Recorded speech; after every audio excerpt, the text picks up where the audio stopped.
Yeah, so the only thing that bugs me about this is that they're upside down, but they almost have to be upside down because of the way, this is in here. And I mean, I don't want to screw up any of the woofers. And I know that if we put them the other way, someone would slide them around and then we'd have a destroyed woofer.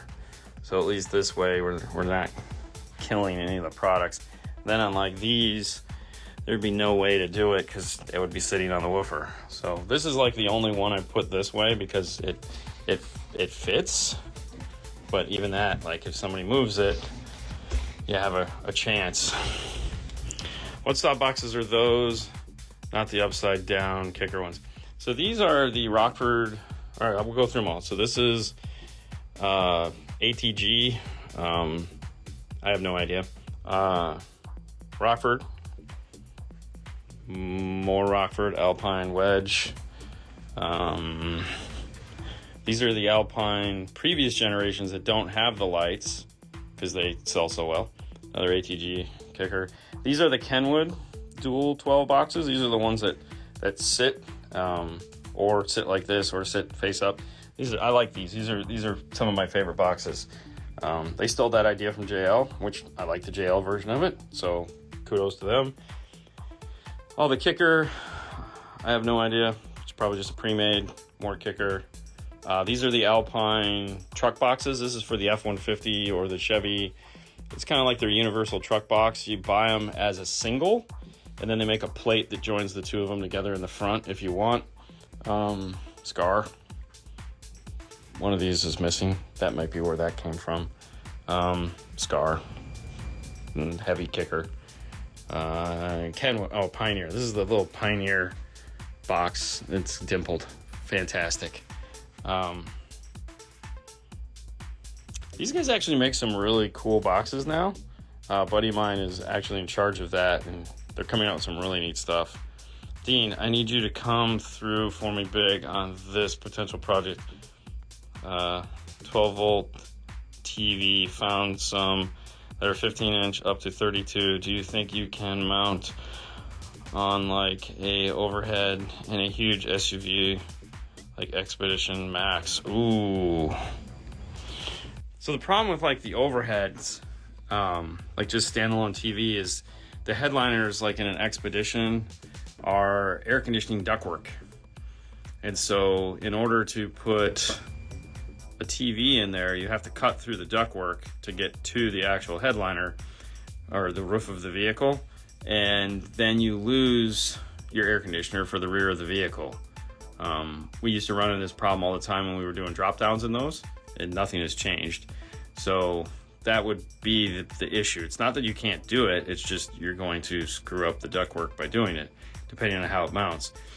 The other thing too is there has to be something above the TV to mount to. So if you've ever seen a roof down with no headliner, there's cross members that go across. You'd have to be between two of them. So you'd have to take you'd have to take the headliner out of the vehicle almost, depending on how to mount it. To be honest with you, I don't want to take the headliner out of anything. So even when we were doing drop downs, you figured out how to not do that, and you just cut big holes. So have you heard any of the Blam speakers? Yeah, we've done a couple of them. We have some in stock. So anyways, someone asked last week what the showroom has been looking like. You know what I should do, Paul? I should just get you a shelf here. I'll just put a scar sticker on the wall, and then you can officially put this crap here. Do you feel good about that? That sounds good. That's going to be the plan. So there's a couple things I need to order. So looking at, here's those Kenwood boxes. These are the singles.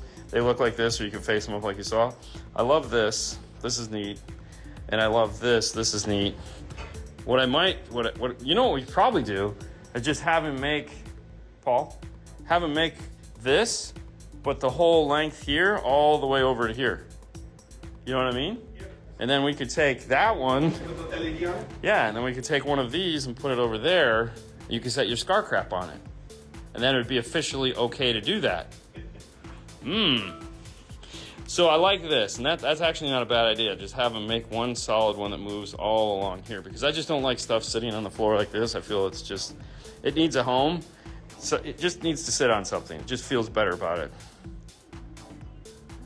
Does Paul let customers come in and turn them way up? No, because you got to remember, they're running off of this, and the other room, so the boom room, the amplifiers aren't in that yet. And the idea is, yes, once we get that done, then you go crazy. I really don't care. Go to town. But so these don't play yet. This amplifier is in, it's just not hooked up to the board, the demo board yet. Because I need to figure out something, how to turn it off. So the problem I have with the demo board right now is the amplifier stays on all the time. So this thing doesn't get really hot, but it just gets kind of annoying. So I don't want this on until I turn on one of these buttons. And you'd think that would be super simple, but it's all low voltage, so it's not. So I'm trying to figure out how I can get this to turn on when I press the corresponding button to turn it on. So I'll figure that out. What's in the previous showroom now? Was there ever a chance to make it 2 bays? No, so the previous showroom was a whole nother building way down on the end of the plaza. So, and how it's actually set up is the bathrooms are in the middle of the 2 units. So it's actually 2 units. Like, it's a double of our install bay. So we could do it, but we'd have to put doors way out left way. Either way, it's like, it got rented out. But, and then they actually left. It's a surf shop. It's kind of a bummer. I really like the surf shop. People were really cool. I think there's rumors right now that the hair salon, these guys, they just redid this. It looks beautiful inside. They're actually going to open down there because they have so many barbers right now that they want more room. So they're actually going to take over both of those places. So then Paul's mini warehouse. No, Christian, there is no mini warehouse. Afternoon. Thank you. So we're back here in the showroom. What am I listening to? Oh, is that the people, the girl talking out back? That. Yeah, ladies. Oh, okay, ladies outside. What? No, dude, the nail salon tech. She's so loud. Really nice lady, but man, oh man, she doesn't think anyone can hear her, and she's out there speaking like Cantonese or something at like the top of her lungs, and whoever she's listening to on the phone, it's the same way. So, all right, so we're back in the install bay, which is cool. I'm out of drink and I'm choking on a peanut. All right, hold on. Fernando, here, hold this for me so I can get a drink. Say hi to everyone. Whatever. All right, turn the camera around and I'll give them a tour of the Bronco. Oh, I just close it. Just kidding. You're a putz. Okay. All right, so Bronco. Yep. We just got done filming this, so for all your Bronco guys, you're in luck. We're gonna have some Bronco videos. We're actually gonna have 2 Bronco videos coming out because, as it seems, I booked 2 Broncos back to back. Was unaware of that because I don't actually do the booking. So this is a non-BO Bronco with the small touchscreen. We'll explain all that in the video in the next couple weeks. But anyway, so this was in. This is a birthday present for his son. They've had it for a while. He's old enough to drive now, so he's gonna pick up this. They wanted to put a stereo in it for him. It's a soft top. Let's take a look at what went on inside of this. So there's really not much to see. Audio systems, what up, man? What up? So this has the smaller of the touchscreens. Like if you've seen the Broncos, there's one that comes with this gorgeous 10-inch touchscreen. And then there's this one that is not a gorgeous 10-inch touchscreen. Yeah. Not having a good authority that next year we'll be able to replace these, but we'll find out more about that next year. Yeah. So for all you guys that have these Broncos and you're like, man, I really wish I would have got the big screen, we can talk about that next year. So this got some Helix amplifiers. So it got a V8 and a D1. which actually turned out to be way bigger than it looks in the picture, so it was really hard to get them all in here. But the D1 has a standard bass knob. The bass knob that you can't take apart, which is kind of a bummer. So Fernando found a really nice way to mount it up here with no screw holes. So good job, Fernando. Speaker wise, we ended up going with this one, the audio controls. So he has the audio control 4-inch active in the top of the dash here. So 4 of the channels are going to the top of the dash, which is really cool. This audio control 6-inch mid bass. So we took tweeters out of a set, just went with the mid bass here. But there again, really cool mount that we made, and I can't show you, you'll see in the video. And then we went with another set of the 4-inch coaxials in the rear here, because it's stupid to not do that. Anyways, in the back, he went with the Stinger box onto the tailgate. This has the new audio control subwoofer. So this system has all audio control speakers in it, which is really cool. And then the amplifiers all fit in behind here. And we made this cool mount like we've made in the other Broncos. So this is the smaller one. So this did not have the factory subwoofer in it. These are on here so we can pull this off and get to the USB for the DSP amplifier that sits behind it. So this is pretty cool. It's got 4 little screws. This comes off. The cool thing that we've learned in this Bronco is that apparently there is more than one rear end for the Bronco. So if it had the factory sub, the interior metal on this is totally different than the non-factory sub, which is so strange. Like the amp rack we made for the factory sub version didn't fit this, and I was like, what the hell?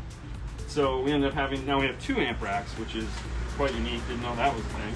I'm sure you can make a universal one, which I think the one that's online right now that you can buy from those guys is a universal fit. It's just small, and I like to maximize it, make it as big as it needs to be. Because in this case, the 2 amplifiers we put in there were huge, and they stack on top of one another. And I'm not going to show you because you have to wait and see it in the video, which would be really cool. So that was that heavy-ass tires on it. And of course, they brought it to us wrecked. And by that I mean dirty. Inside was fine though. They cleaned out the inside, which to me, I don't care how dirty your outside is, just so that the inside is clean. Alright, we're good. So played with that today, finished it up, tuned it, managed to break the DSP as always, because it's a Helix, but luckily Nick out at MSC over there in the desert was able to get me up and living again really fast. So thank you, Nick, for helping me out today. I appreciate it. This came, however, yesterday, and we didn't have time to deal with it. So, oh goody. So this is from Morel. This is called the Biggie. At first I was excited. I was like, oh crap, are they gonna make headphones? Because those kind of look like headphones. But then I realized it was the handle. Yeah. So for those who don't know, this show is brought to you by the fine folks at Morel. They make it possible for us to do this. They send us a check, which is nice. And then they send us cool products for you to talk about. So for all you guys that liked the Bluetooth video we did not too long ago. So for those of you guys that caught the video we did on this guy, we took the power base and we had fun with this. And I was like, man, I really like doing these things. They're a lot of fun. Well, guess what? We got another one. So Biggie forged for music. So this is cool. So this is in the Hagtalar series. Yeah. So this is the Hagtalar Biggie. The other Hagtalar was the one that fit inside of the IKEA shelving, which I have at home, you have at home. I really like them. They sound great. Sue listens to it every day. But, you know, everybody wanted a portable one. Oh, this is red. That's ruby. Yeah. So I wanted the blue, but I told her, and she's like, that's like the last one we're going to get, and I really wanted one. So I said, do me a favor. Just pick, make it random. I really don't care. Just so we can have one to play with. Instruction manual, but we'll go through it in depth later. Let's just take a look at it, and we can have all the fun at a later time, like play it. But the one thing I like about these things, okay, and some of you guys might agree, we talk about Morel all the time, right? And the reality is we have one car. We only have one car. Sometimes we have like a spouse car. Sometimes we'll put a system in our kid's car, but for the most part, we only have one car. I have one Mustang, he has one Volkswagen, and that's it. And we want to be able to experience other things. Like, Christian just keeps changing his car, taking it apart, putting all the new stuff in it, which is great. But when you have a system you like and you're happy with, you don't want to screw with it. You don't want to take your car apart. You want to break all your clips. So something like this, ooh, look at that leather strap. Weaver fan has 3 cars. Like I said, some people, dude, Ada has like 8. Yeah, so some people are rich. Some or just crazy. I don't think it's a rich thing. I think it's just what you do. You know, I think he's about rich. The amount of money that I spend on cameras, I could have 3 cars. Yeah, like Or I more. said, people are rich. Sure. Yeah. The point is what I like about stuff like this and stuff like this and all that is it allows us to be a fanboy for something other than just one brand. You know? Yeah. Like I have the Focal headphones. Love them. Like I had the Sony ones. You now have the Sony ones. I've had the Kicker headphones. You had the Kicker headphones, but now you have the Sony headphones. You know, it gives us the ability to, I have 3 cars, but no kids. And that's probably why you can have 3 cars. So, anyways, I know I've been delaying this, pulling this off. Ooh, I cannot wait to talk about it. Before you take it out, look at that red. Oh yeah, it's beautiful. You know, it's like. Yeah. Hang on. Okay. Yeah. All right, so we got a cool little Morel tab here. This little guy. Yeah. We're gonna pull that off. All right, so this allows you to get into a set of Morels. You got that beautiful silk soft dome tweeter. You got this looks like a 4-inch mid bass of some kind. Beautiful rubber surround. Ported. I'm not going to turn it on because it's not charged yet. But it just comes charged. But this allows you to have that Morel sound, and you can take it with you, right? You can have it, you can experience it, and you don't have to buy a whole Morel system. You know, the Hagtalar for the little IKEA one that we have, that's cool. Like they're again for what was it, like $300-400? I think so. Allowed you to have a nice set of Morels in your house, you know, that you could listen to. It's got an aux input. DC power. Yeah, there's a power supply in the thing. DC power. I hope this is portable. Yeah. I don't know anything about it. I'm assuming No. It's the same as the other one. No, yeah, that one was... Yeah, but I think this one is portable. Uh-huh. So... Because the other one... Can you pair 2 of them? I don't know yet. I'm just gonna say yes because I don't know yet. The other one was. Well, there again, I'm not gonna say yes because I don't know. You know, you're gonna have to wait till we unbox them. Although I will say this, looking at this page right here where it shows 2 of them paired next to one another, probably yes. But we don't have 2 of them right now. We only have 1. Right. So stereo play, yeah. Pair on pair. Yeah, it looks like you can pair 2. Yeah. There you go. Oh, it is battery operated, so it tells you what the battery life is. It has a phone app. Oh, you can, oh, cool. All right, so anyways, I don't want to get too deep into this. Yeah. Oh, they have a blown apart. Yeah. Oh, that is so cool. That is so cool. So anyways, we got this in. I'm excited. I'll do an unboxing of it here in the next couple weeks. Yeah. So that you guys can get it. So here's the bad part. Here's the bad part. When we do an unboxing, so right now this is going to go back into the bag, okay? And we won't see this again until the unboxing because we don't want to scratch it, damage it, do anything to it that would cause it any harm before we do the unboxing. So it kind of motivates us to do the unboxing so that we can, you know, get a chance to actually hear it and play with it. But yeah, so now this is going to go back into this box and it's going to sit in this box. I just want to see. Flip it. Which one you like? So originally I wanted this blue right here. Okay. This is the blue I wanted. I got the red. So, all right. I don't like the wood grain. The wood grain is ugly. White. I don't like the wood grain. I'm not a black guy. Red is actually... She picked good, because honestly, if I couldn't have the blue, I think the red is... It was either going to be the red or the white. because I'm gonna be doing this one. the ugly green, the ugly green, or the wood one. Oh, see, the wood to me just looks terrible. I get it, because I mean, I'm a sucker for a wood pair of headphones. Like, I have headphones that are made out of wood. Yeah. Which I really like. But I don't know. I just don't know if I could get behind it on a Bluetooth speaker. So anyways, that guy's going to sit right there until we do, and it won't sit there. It'll get moved twice until we do the unboxing. Because this show is brought to you by the fine folks at morelhifi.com. Where they can find that thing. They can find it at morelhifi.com. Actually, I think it's right there on the homepage. You can go right there, check it out. Also, if you want to look into other speakers, you can do that as well. Or you can follow them here at Instagram. Just type in Morel, it'll pop up. Morel_America here on Instagram, yeah, guys. There you go. You can follow them on Facebook. You can go all kinds of crazy with them and have all kinds of fun. So the other thing that we're going to be doing here, you'll see this next week. So we just started a new series. We started filming it last night, and probably we'll start filming it again today just because I don't want to waste any more time. Is the new Kenwood, what is it, 4710 or 4170? I can't remember. I always get it wrong. 47 something. Where's it at? It's in a box. I don't know. Oh, it's right there. I can't read that.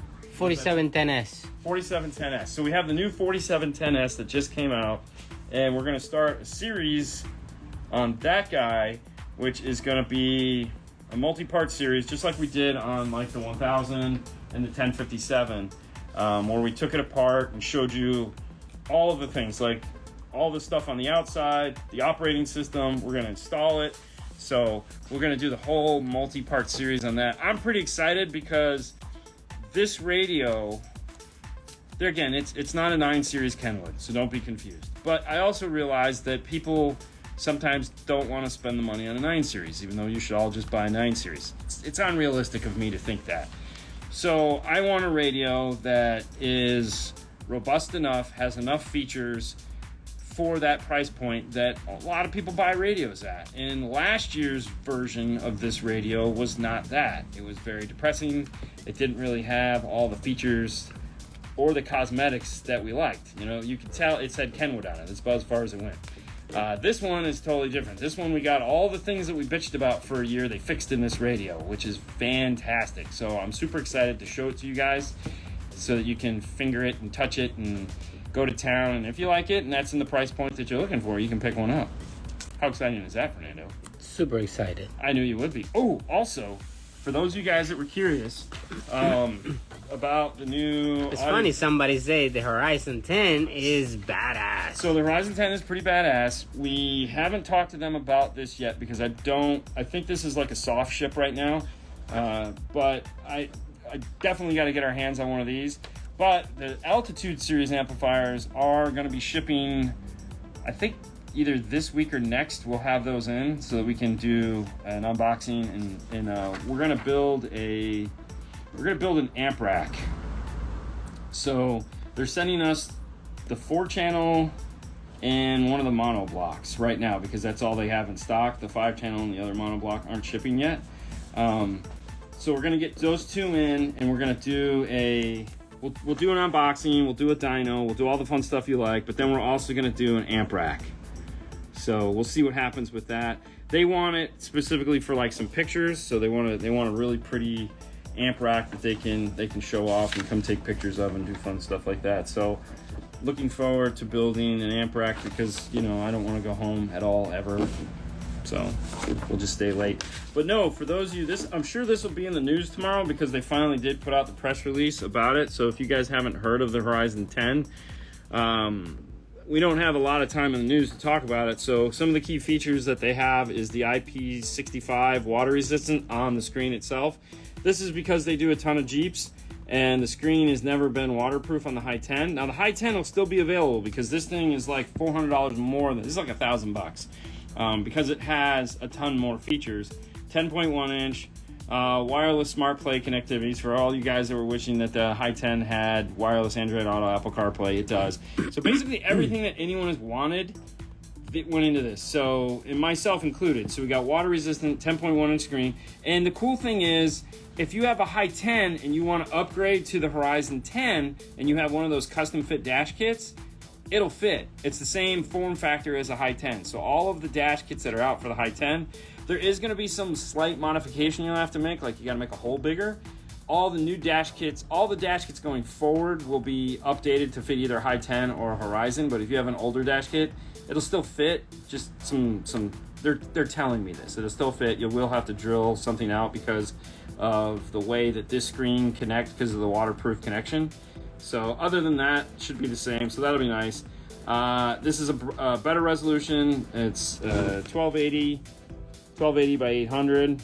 The previous one was like 960 by something. So this is substantially better screen as far as resolution goes.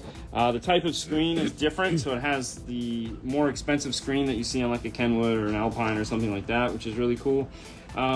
Some of the features on it that I'm really excited about, and honestly I think the only thing we should ever be talking about, is this now has 8 preamp outputs. So how many? It has 8 preamp outputs that can be configured as tweeter, mid-range for the front, so two-way active front, rear, sub, or it can be a tweeter, mid-range, mid-bass, rear, and I'm guessing and or sub, because that would only make sense. But once we get one, we can validate that. Either way, 8 preamp output. How many times have I asked you guys what would be cool is 8 preamp output? 8 preamp output. I think it's going to take a while for these other radio manufacturers to figure that one out. I don't think that's coming anytime soon from anyone else. So then the other thing that I know they're going to own for a long time is because Stinger owns audio control, the audio control software, you'll be able to USB that right into the radio. So this has basically 3 USB inputs, 1 USB-C for CarPlay, Android Auto, and 2 regular USB inputs. One of those USB inputs will be, so if you have one of the D series amplifiers or DSPs in your car, you will plug that into this radio. Whoa, I thought you had to go pick them up. Oh. You're Ding! Totally forget. No, you didn't. No, I didn't. Okay. You'll be able to plug right into this and control the DSP from the radio. I don't know how realistic that is. I gotta be honest with you. I don't even know how I feel about that feature right now because I'm not sitting in a car and tuning it. However, I can understand after you've done the big tune with the laptop, we're sitting in the car with the laptop. If you didn't have to sit in the car with the laptop, and you could do some quick, or some fine tuning, but I don't really see anyone going, it doesn't make any sense. However, it does work with their app for the smartphone where you can choose your presets and do subwoofer level control. So that might be more useful. Other than that, it has all the same features that are currently available. And I'm sure there's more features that were not high. Those are the highlights. Those are the ones you guys are going to care about. So those are 3 big things that are going to be happening or have already happened, which I know you guys are going to be excited about. So, I got anything else? That's it. I'm almost tired now. Yeah. Let us know, what do you guys think of the dash cam video? The ThinkWare dash cam. We've got some real positive feedback on that in the comments, which I was excited to see. A lot of you guys are thinking dash cams are the way to go. Kenwood does have a new dash cam out that we were going to review, but then we signed the deal with ThinkWare, so now we're going to have to pause on that. We'll have to squeeze it in somewhere. But that's also going to be a fun one. That's sitting over there.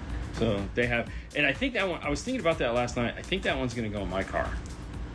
Because being a convertible, I can't put the rear camera inside the car because it would be utterly pointless. And the Kenwood rear camera is waterproof. Very nice. Which is a really cool feature. So I was thinking about that last night because I was like, I want a dash cam. After editing the dash cam video, I was like, man, I want a dash cam video. I can't put one of these in my car. And then if you put the Kenwood, no, that doesn't integrate into the radio. No, it doesn't matter. It's standalone DSP or standalone DSP, standalone dash cam. Yes, so. the dash cam video, it's on YouTube. Yes, we went up Wednesday. So today was the second to the last Jeep video. So for all you guys that have been like, man, you guys have all the old Jeeps. What about the new Jeeps? I hope you've been living with that one because that's been like 7 weeks of Jeep. Yeah. We'll move over to 7 weeks of Bronco. So that'll be fun. But no, that's it. That's what we got. So I didn't eat my oatmeal this morning. I'm kind of bummed.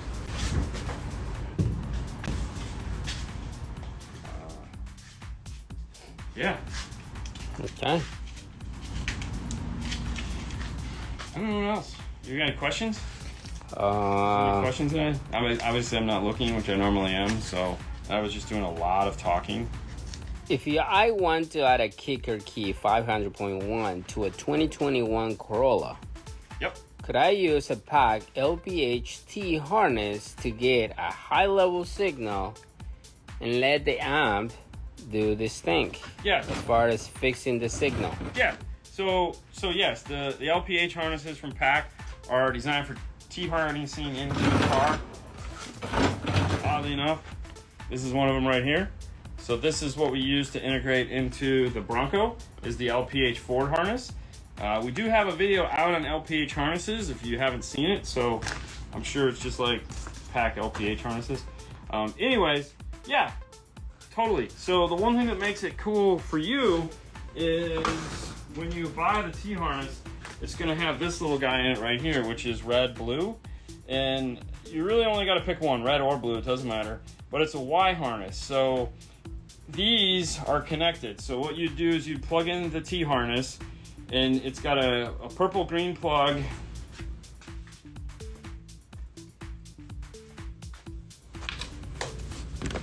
Wrong one. Why do they have red and blue? It's because they didn't want it to be any of the other colors.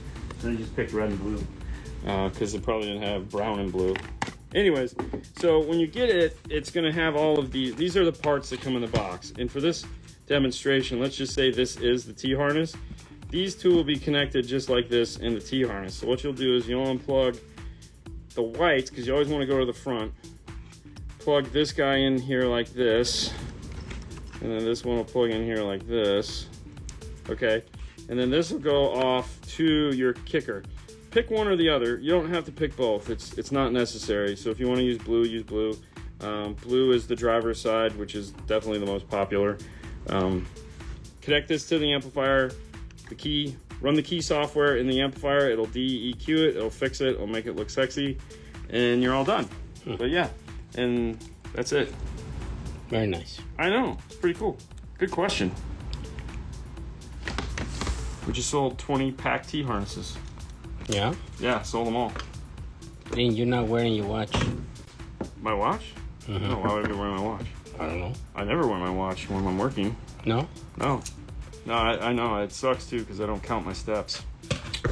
Okay. Gotta get my steps in. So, bonus. That was it? No question? That's it? Wow. I feel so disappointed. I'll get over it though. Why? I don't know. Why not? That means I was just saying stuff that people wanted to hear.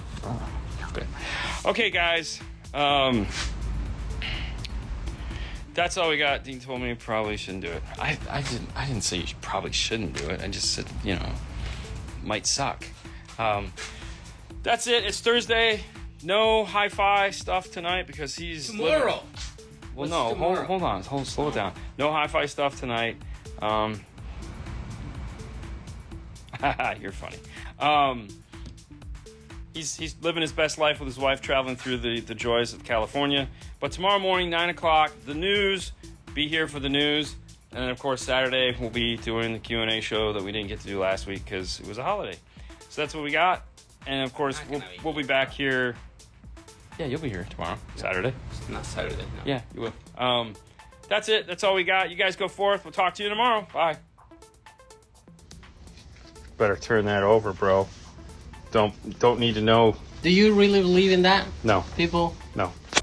You want to see everything? No. They gave it to you. No, I'm good. Okay. No. I bought you that wallet so that you wouldn't put all that. That's like your traveler's wallet. I know that, and the other one is dead. So you need a new wallet? I got like wallets, bro. I can give you a really nice wallet. Like? Yeah. Like this one? No, like leather, Like this one foldable. is nice. You want another one of those? I'll get you another one of those. That's nice. Like, I mean- this is small. It's, Yeah, but you have fits in my 50,000 hand. things in it. Yeah, Yeah, but you got too much shit in it. No, not anymore. Yeah. Oh, good God, dude. So, funny story. A couple years ago when we went to SEMA, We're sitting in the airport. Fernando travels with a wallet that's the size of a small child. It was. Okay, it's like every piece of paper he's ever collected in his life is in his wallet. Yes. Guess where that wallet ended up? In the airport? Somewhere in the Las Vegas airport. It's disappeared. It's gone. So I was like, hey, I'll get us traveling wallets so that it's just your license, credit card, basic shit. Nothing fantastic. He's just grown. He's grown out of it. Hey. Is there a 4-gauge? 4-gauge what? Ever try the flip wallet? I know what you're talking about. No. Like my wallet, no. My wallet is strategically just exactly how I like it. So how do you like it? I like exactly the way it is. Wiring a single DIN Pioneer for a garage speaker setup. Can I tie in the red and yellow wires to a 12 volt 10 amp power supply that plugs into the wall? Will it work? Yes, it will work fine. Actually, it's funny you should ask that. So like, here's what, so this was the Lowe's, and right here it said Pioneer, and inside of this is this Pioneer radio. It still works, but here there was a power supply that died, and I bought a new one, and I bought this one, which is a computer power supply. I think it's only like a 10 amp or 5 amp or something like that, and this is what was powering that. So yeah, we use this when we're doing demos for radios. We either use that or we use this guy here. This is all you really need though. See, here's a Kenwood harness. We were using this last night, actually. Funny you should ask, because that's what we were using to power up the new DMX 4710S. So this is the next unboxing multi-part video you guys are gonna get. But yeah, no, that's it. You're all good. It's the brand name. All right, hold on. What? Oh yeah, the flip wallet. No, I know the flip wallet. I'm on Instagram, and so I get to see the flip wallet. And now that we said flip wallet like 5 or 6 times, guess what'll happen? Flip wallet. We'll see. Flip wallet. You'll get to see it tonight. Flip wallet. You'll see the flip wallet tonight. I'll send him a bill for all this chat we're giving him. I have a question. Type the question. Dude, that's sick. Awesome. It is. Did Nando's Lab Nothing. a AC Spike prefab box? Nothing. Yeah, we have the Spike prefab box. Yeah, but I don't have nothing in the car. There's nothing in the car. No, we haven't gotten that far yet. No. Maybe next year, bro. No, it'll be next week. Next week. We gotta start on that. We gotta get the dash cam in there. 20. Well, we'll see how it goes. Yeah, that's true. Yeah, we gotta get the dash cam. Yeah, 2023 Fusion. We gotta put the Morels in the front doors too. That video will be fun. 2023 Fusion Ford Connect Plus. How can I integrate into radio? Can I high level into my DM810, or I need load resistors? You always need load resistors. It's 2023. It's 2013. Yeah, 2013. I would change the radio, bro. I would change the radio too, but you won't need load resistors for that. You just integrate high level right into it. Pack probably sells the T-harness for that to make your life even easier. Mm-hmm. So just go to pack-audio.com, type in the make, model, and year, and what up, Kelvin? You're golden. If it has that big 4 or 8 inch touchscreen in it, though, you could probably replace that with an iData kit. Did you make the single DIN slot for the toolbox? No, it actually came that way. So when I bought this toolbox from Lowe's, so when I started, all right, funny story. Fernando, you remember this story? No. So when I left AVE and came here, I had a bunch of these little toolboxes like this, the one you guys never see because this is just filled with video stuff, and I hate it. I should probably get rid of it and replace it with one of these gray ones, but I don't care that much, and no one ever sees it. Anyways, I had some of these red ones, which a lot of you guys have in like your garage. And so when I moved here, I gave all that stuff away, and I was like, see the window that was right there. The window was right there. And this used to be the waiting room, if you guys remember. Outside used to be the waiting room. So what I wanted is when people would walk in and they'd look in the window, the first thing they would see is a big toolbox, okay? Because everyone, to be successful, you have to have what, Fernando? I don't know. A big toolbox. To be successful, you have to have a big toolbox. It doesn't say snap-on. I could easily laser a snap-on to put on there if I wanted to, so we could be really cool, but we're not part of that club, so... So what you're saying is because I have this one, I'm half successful? That's a pretty big toolbox. It's bigger than most.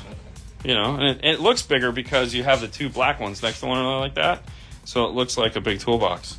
If we painted these to match, then it would be even bigger. Yes. Anyways, so, and this stuff wasn't here. So you just look back here and you'd see, like, the tool, none of this stuff existed. So you would just look back here, you'd see a big toolbox, and that used to be silver. So this is a refrigerator, and it's always been a refrigerator. This is the third refrigerator we've had to put in here, though, because the first one I broke, and then the second two, or the second one, maybe this is the fourth one. Either way, they died. It happens, right? Because it's hot as balls and they're little. But Target keeps making this size. It drops right in. It's fantastic. So in the top here, which I thought was exciting, where the Rockford hat is, and then over here, there's these little triangles. And so, as you can see, this is a speaker hole, and that still actually has the speaker in it. This was a power supply, and then this was for your iPod, which it has remotes in it. Wow, I didn't even know they were in there. I don't even know why I have those. Bonus. So anyways, this would be for your iPod. So your iPod cable would come out of there, and then this would be your Pioneer radio. And so for years,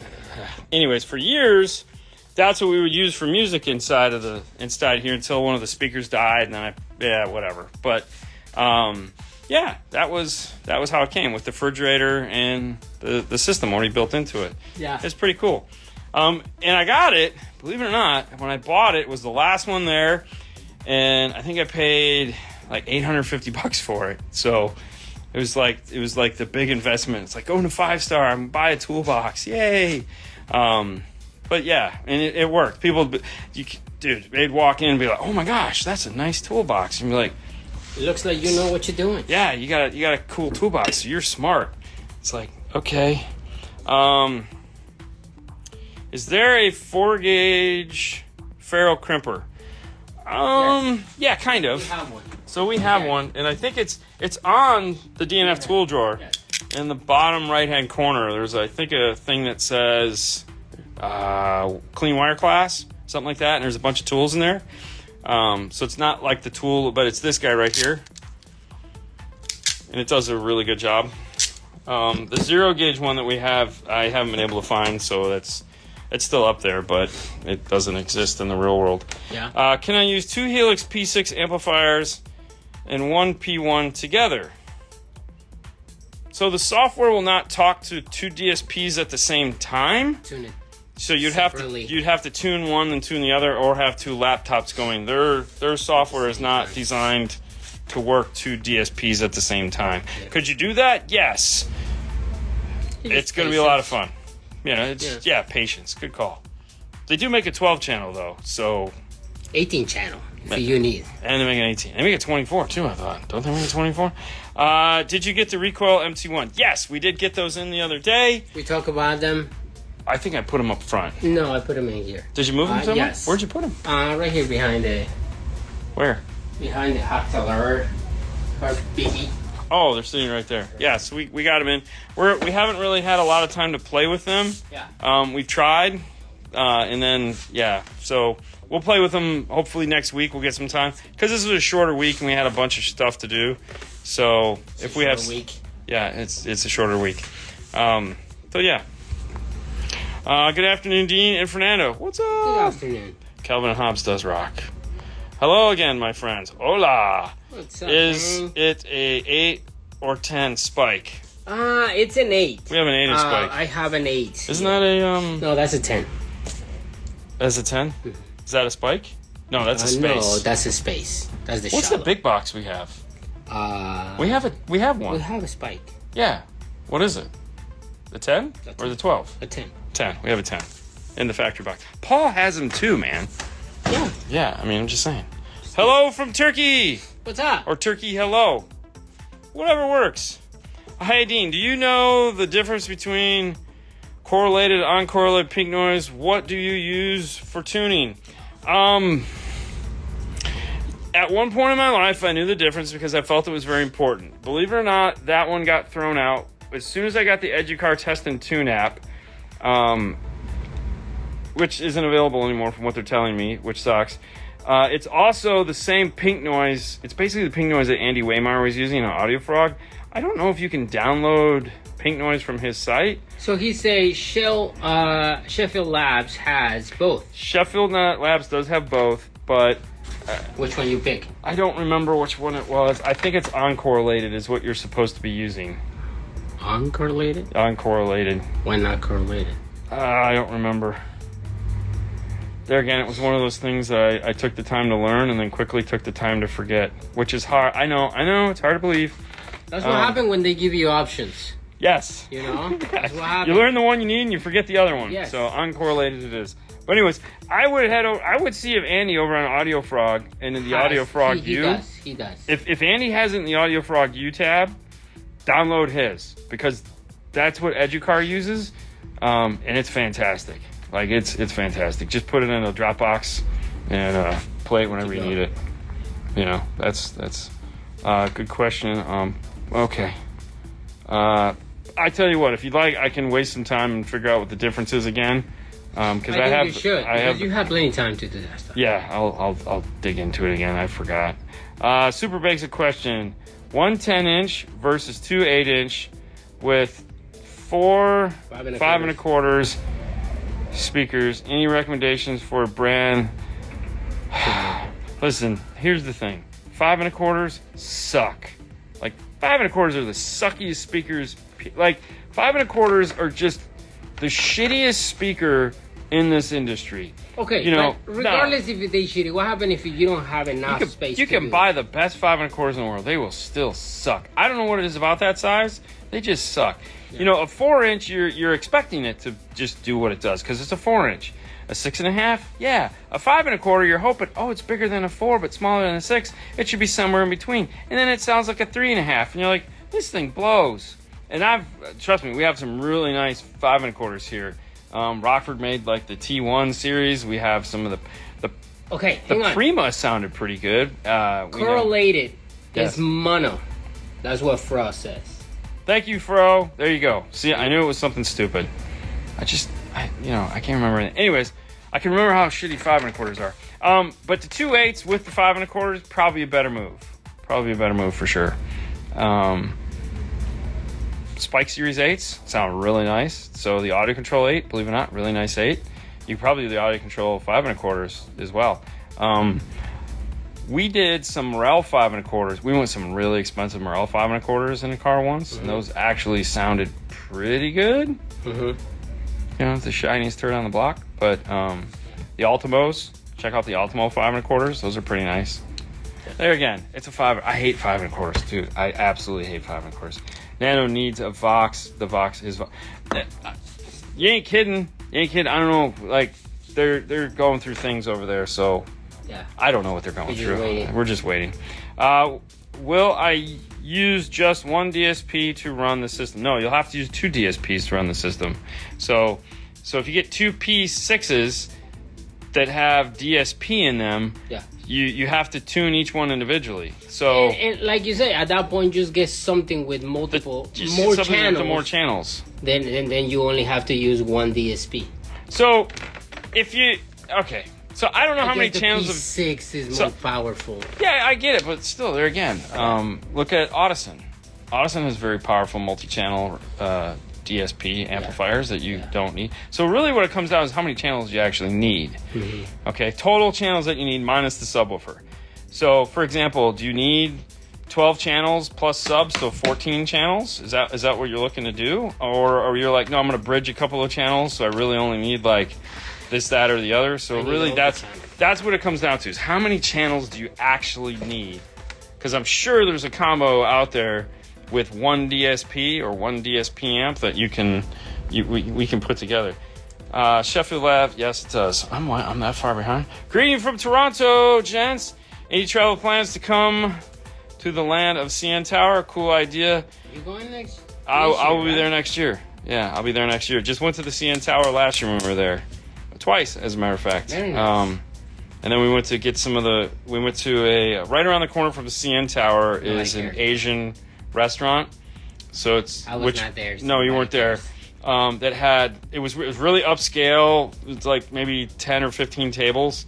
Wow. Supposedly it was like sushi and stuff. And I don't know, but they had the best fried chicken I've ever had in my life. Really? So yeah, it was fantastic. because I didn't want to eat I had to fly the next day. You know me, I don't eat crazy stuff before I have to fly. Because been down that road before. Yeah, thank God that one store was open, man. Take a crap, drink a bottle of Imodium, get on a plane. 10 minutes. So yeah, it was. It was fantastic. And we're like, oh, we're gonna lose that plane. We're gonna lose that plane. Yeah. What's up, Janice? What's up, Fro? All right, so Fro. Hey, they didn't last because of the airflow I used with it. Oh, that sucks. Mike. I listened to Amazing System this morning in a Jeep Gladiator. Blam Live component front, 2 audio control, 8 subs, powered by a Helix 8 channel. I was like, fire. Dude, yes, that 2/8 box for the Gladiator that audio control makes is freaking fabulous. Like, I have one. I don't have a Gladiator, but I have the box, and we got to hear it in the Gladiator. And I was like, oh, wow. It is a very nice box. Yeah. And if you have a Gladiator, you should think about getting one. But even the 2/8, pretty cool. Yeah. Now, if you buy the box, it's better because now you have to buy the... You have to buy the Gladiator. Car, yes. I know, I was thinking, because I have the box, I should buy the car. I think so. Yeah, for sure. Was Paul in business before you came on board? Yeah, so 5-Star's been around for a very long time. Paul and his family moved here from India to Ohio. Cleveland? Yeah? Cleveland? Yeah. So there's actually still a 5-Star in Cleveland that is his brother. And then his brother Bob, who owns American Base, still lives up in Cleveland also. But they had a store there for a very long time. He actually moved to Florida to retire to take care of his parents and found out that sucked. So he drove around, went to all the stereo shops, and then he opened up a shop here. Kind of with name? It was 5-Star Car Stereo. Everything's 5-Star Car Stereo, dude. They don't venture far from the name. What's more than 5? 6? You should be 6 car. It should have been 4-Star Car Stereo. Anyways, so he opened the store here at the original location down the plaza there, and he hired another company to do all the installation because he didn't want to do. He at the mall that he was in. He was in the mall in Cleveland. So for you guys, I don't know what mall it was, but it finally went out of business. And that's why he retired. Stop doing that. I know. Here, I'll help you out. And in doing that, open this, let the other company do the installs. The other company decided to kind of change what they were doing. And so he rented this space out, and I was at the end of life at AVE. And so a buddy of mine was like, you should go. And I already knew Paul by then because we were buying products from him. Because he just has an obscene amount of inventory. He loves inventory. So we were buying stuff from him. So I came and talked to him. And we opened this up. So, yay! Everybody makes bad choices, right? Yeah. It happens. You guys just gave me a great father-son project for the weekend. My 90s Alpine cassette deck and CD changer will have a second life. Ooh! There you go. Very Get nice. the Q-tips. Clean the tape head, man. Play some... SCC Supercore Ceramic was what that Alpine tape head was. And I won a radio because I knew that for some dumb reason. Waiting on my 430. I know. Monday. There you go. Waiting on my MT1 should arrive Monday. Oh, fantastic. Let me know what you think about it. Didn't see the spike in your store vid yesterday. They're sitting on the floor next to the window. So when you saw the woofers in a row on the wall, the truck boxes, it should be to the right of that on the floor. Where are you guys finding recoil other than eBay? I just contact Marty Dean. Like, if you want that, you just contact Marty Dean. You can find him on Instagram or Facebook. I think it's like Marty Dean at recoil.com. Yeah, like recoil.com, and then just contact him. Or you could just become a dealer. But anyways, he works there, so that's kind of our in. But yeah, no. And Find him on Facebook, Marty Dean. Marty, and then Dean with an E. And then, yeah, he can help you out. Marty Deans, bro. There's probably no Marty Deans. Hey, Good day, fellas. It'd be the only Marty Dean I'm friends with. So there you go. If we're friends, anyways. Good day, fellas. 500 yards deep into the 600-yard pour. Thanks for the update, Rob. Keep going. Nice, dude, that is a going. lot of concrete. Oh, my God. Yeah, I went to download it from the play. Yeah, there you go. Happens. Dean, you forgot more about car audio than I know. Maybe. I don't forget a lot. Correlated is mono. All right. Wow, we're that far behind. Dude, you're like super. All right, listen. I'm gonna work the other way. All right, so I'm gonna go all the way back here. I sold a lot of 75 14s. Oh, that's an Alpine. He put Smash Force on the back of the T's at the center neck. No, we didn't put that. No, not on these. I don't think any of these have Smash Force on them anymore. That's what I was. Yeah, we keep that. I didn't make a small Smash Force logo, and these are actually holding up really nice. I'm thinking we're going to be able to sell these next year. How are yours holding up? Did you ever fix the Jeff shirt? Iron it back on? Yes, I did. Yeah. But this is good.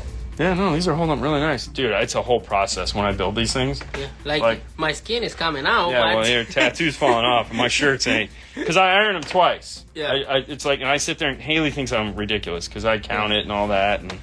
And tape head will be cleaned. There you go. Fantastic. Okay, I'll rewatch yesterday. I mean, whatever works for you. I need a real small Smash Force sticker for my laptop. I don't have any stickers for Smash Force. That would be great to put. Really? Yeah. I found 5-star stickers.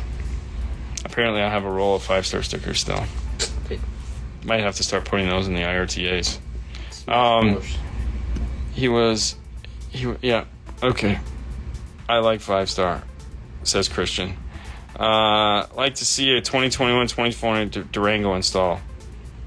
Yeah, me too. I don't know. That last one we did about broke me, man. Not 2020. Need recommendations for DSP amp combo for 3-way, front active, coaxial rear, and sub. With like A, B for mains, sub class D. Okay, so I mean the reality is you could do it with 2 amplifiers because finding one amplifier to do that is going to be kind of difficult. But there are several that'll do that. So if we want A-B for mains, that really narrows down the field. So you're going to want to look at Moscone. So you're going to want a 1 8 to 10, which is exactly that. A-B class, 8 channels, 2 channels of output, DSP to go off to a sub-amp, and then they make the sub-amp version of this. That's not that, but same basic idea. It looks just like this. It's a 1001 that you can run to 1, 2, or 4 ohm. But that would be your AB class, and that's going to be a class D. So this is class AB. If you want to go full crazy, then you want this guy right here, which is the 830, which is an 8 to 12 with staggered power. So this is 4 high power channels and 4 lower power channels. So you have your 3-way set, and then the rears. So you could do like tweeter, rear, mid-range, mid-bass, and then output through these off to one of these, which is a 110. So basically this right here would be the, oh, yeah, baby. Otherwise, you could look at something like this. Outside of that,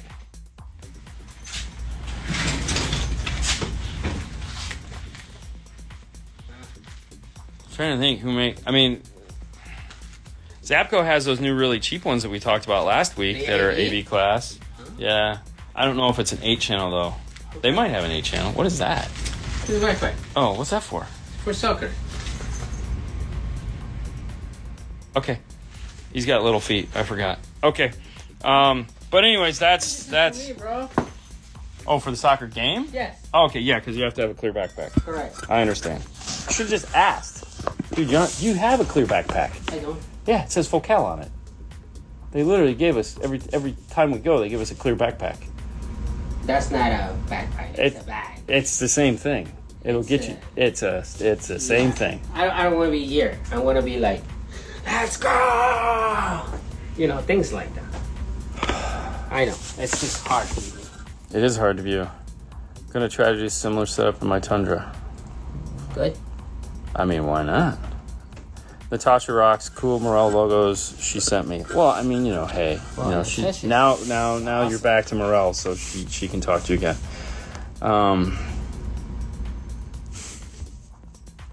Can't go full crazy going on a standard pickup truck. Okay.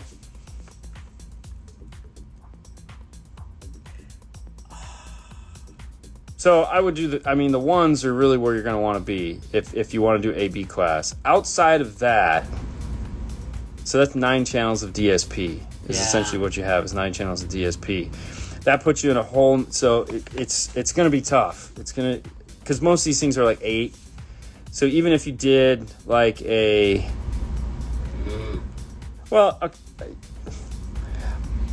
don't. So the headache is. I don't know if the headache is worth it. Okay. So for example, if we were trying to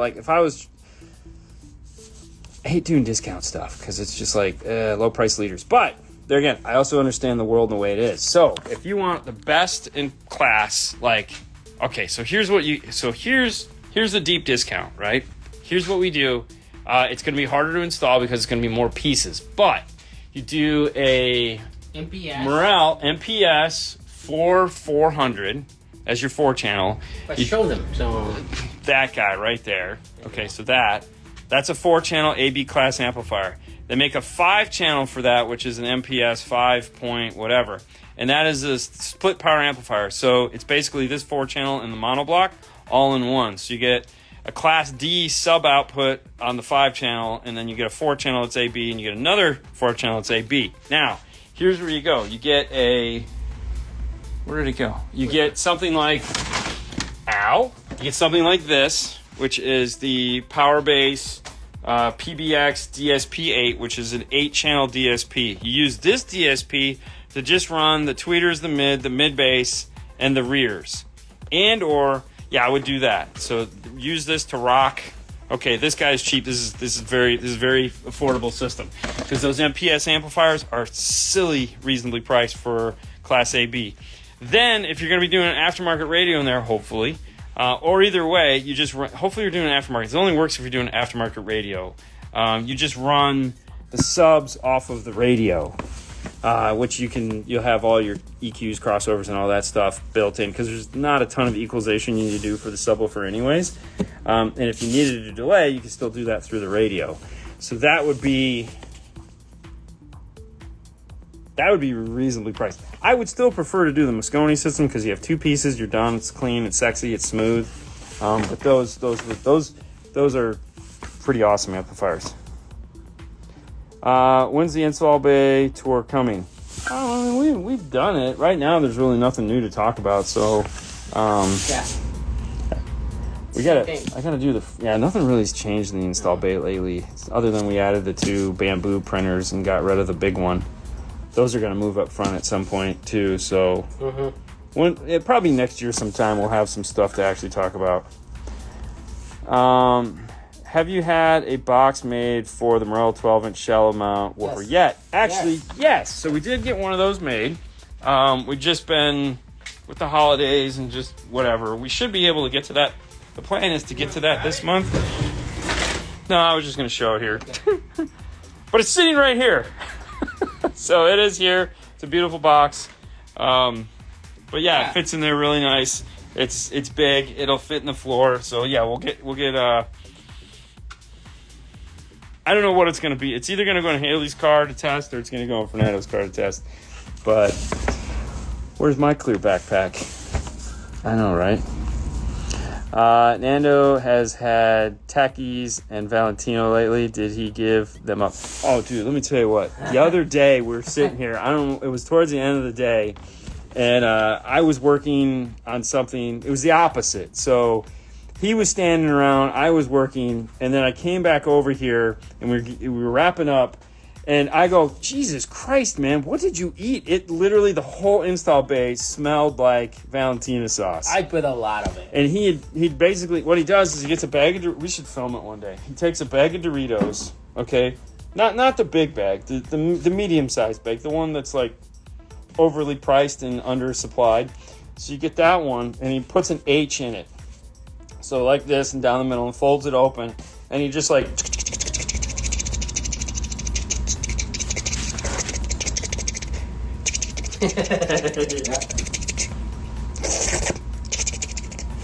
Puts it up on the shelf. And he just sits over there.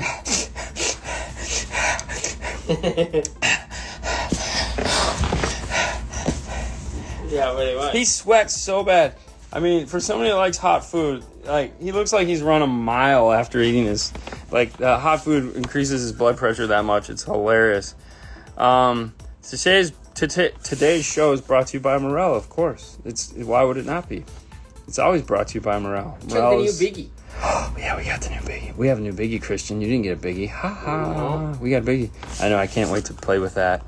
Like we said yesterday, if you caught yesterday's show, you saw the new Biggie, we unboxed it, and then we're like, we're going to put it back in the box. We'll never see it again until we do the unboxing.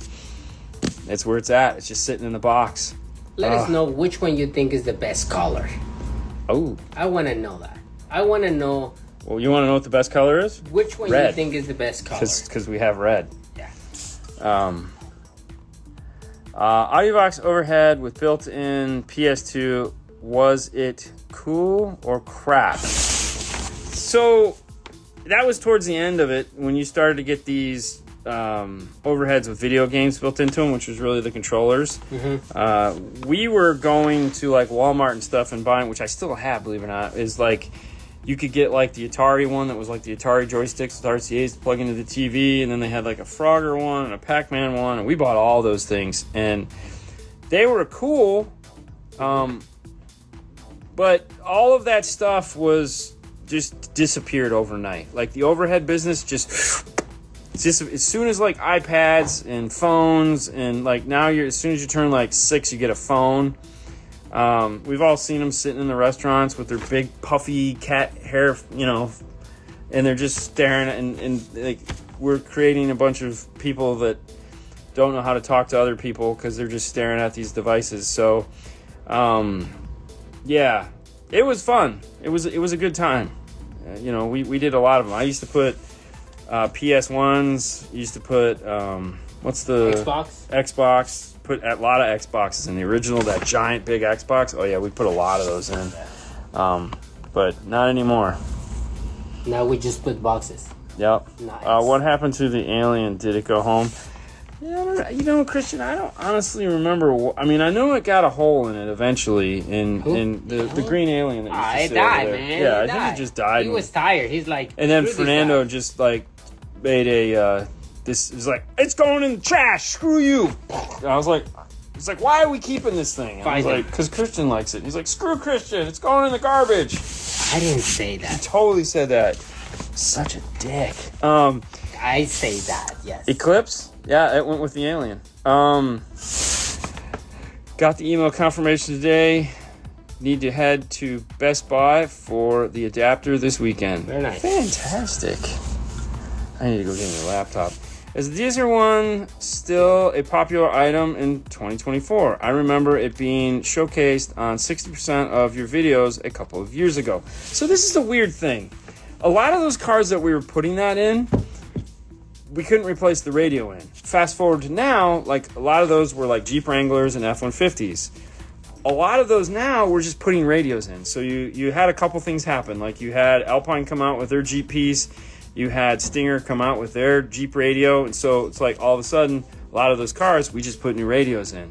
Even the new 4710 is so shallow, it'll fit right in a Jeep too. The Mustang. Remember the Mustang? We put a lot of them Mustangs, and then Mustangs just fell off. But there again, we could put a radio in a Mustang now. Right. So a lot of those cars that were taking the DSR-1, just we could put radios in. Mm-hmm. So we started putting radios in because if you think about it, like those cars were two or 3 years old, and so fast forward to now, those 2 or 3 year old cars, is it still a product that makes sense? Oh yeah.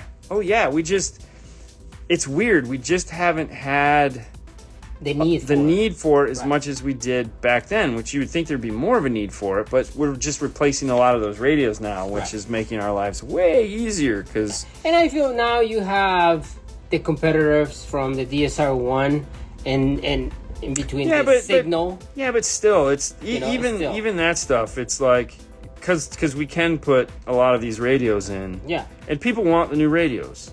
It's like they would much rather just have a new radio, which I totally get. Oh, no, for sure. Especially in a Ford, because those radios sucked, and so does the Jeep radio. Yeah. Next year, bro. Next year. Oh, gosh. Next year's going to be awesome. Don't listen to him. It's going to be fantastic. Oh. Man, if you got one of those hard cars, next year's going to be the year.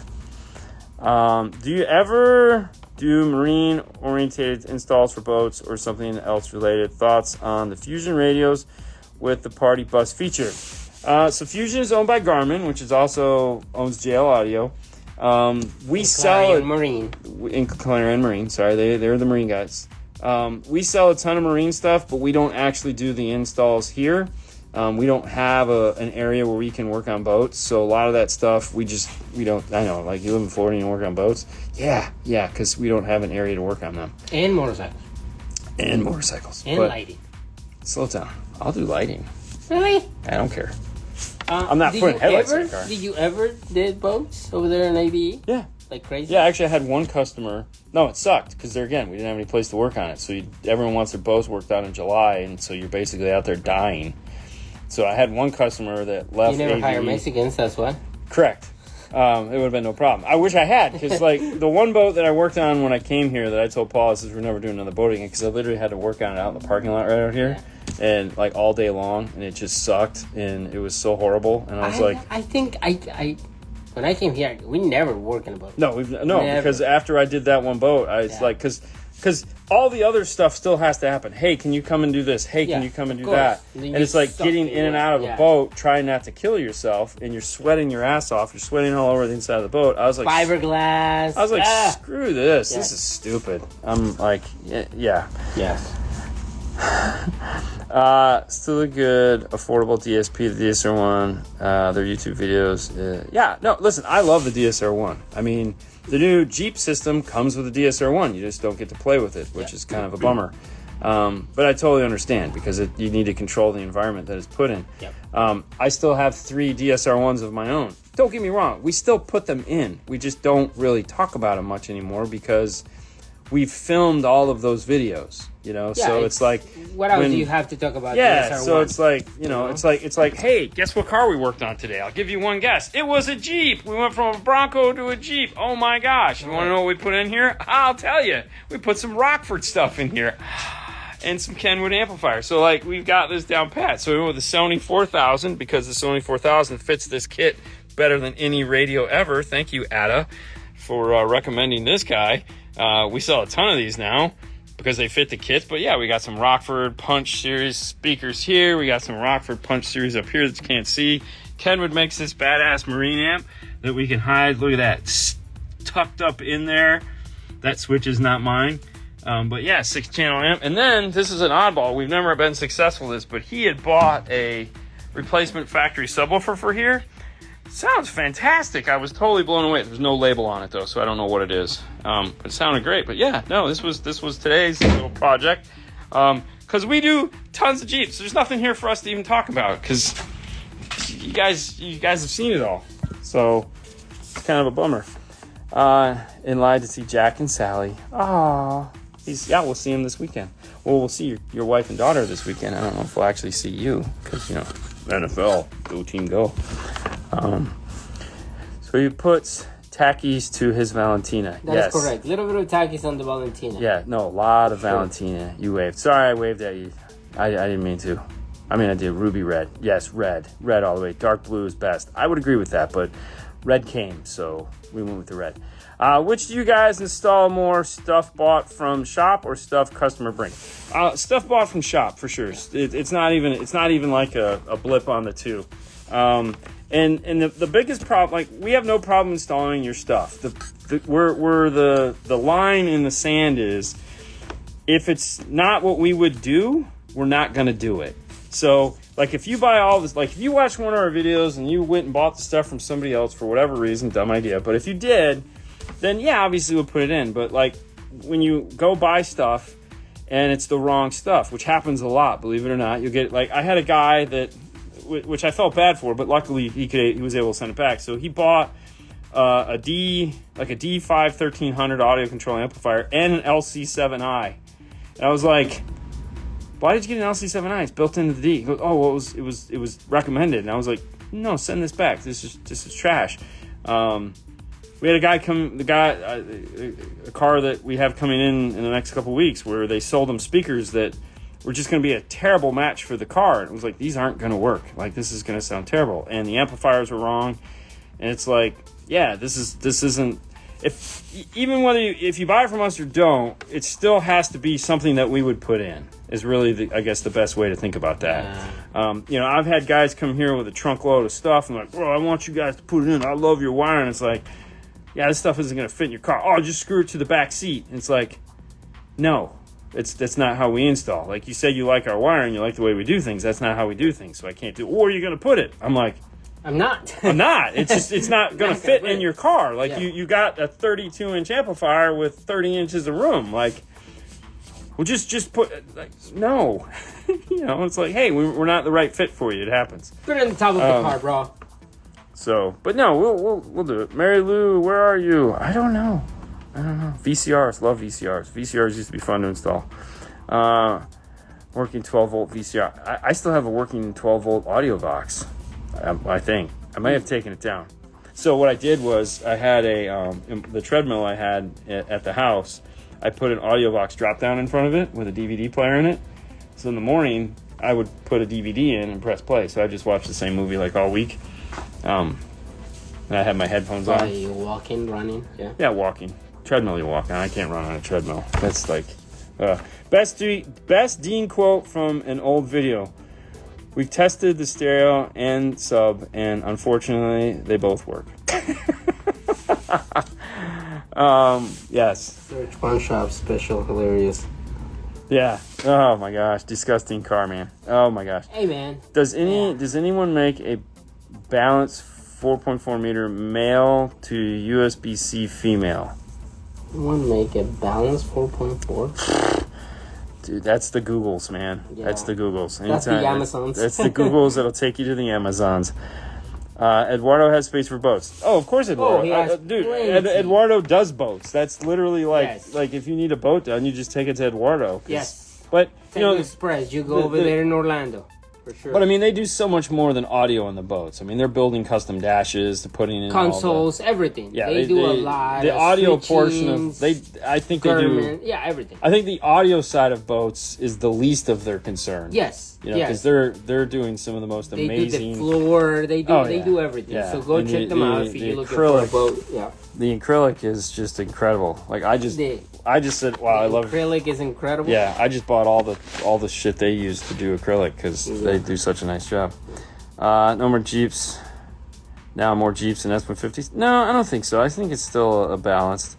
Have you guys ever fabricated a boombox type product? I've got one of my own.